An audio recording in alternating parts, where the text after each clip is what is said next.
Hi guys! Welcome to my vlog! Ito na, makakausap na natin si Boss Louie! Paprasis kayo dito, parang joke. One day lang. One day process, parang joke. Sobrang bilis. Promise. Nabigla ka ba, sir? Oo, O nabigla ako natuwa eh. ka rin? Nabigla, kinakabahan ako eh. Unplan. Halos isang oras lang mahigit. Approve. Kinabukasan, release na. Pero si sir kasi matagal na siya nagpaplano talaga na kumuha ng sasakyan. Actually, nag-try na siya sa iba.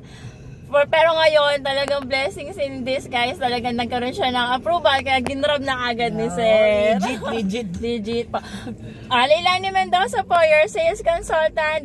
Dito po sa Mitsubishi Pickup 7 Santos, Tondo, Manila. Si Boss Louie ang nagpatunay na one-day process lang po tayo. Sir, zero down payment ba? Zero down payment. Sobrang asikaso ko pa. Thank you, sir. Salamat po. Salamat po. Thank you, guys.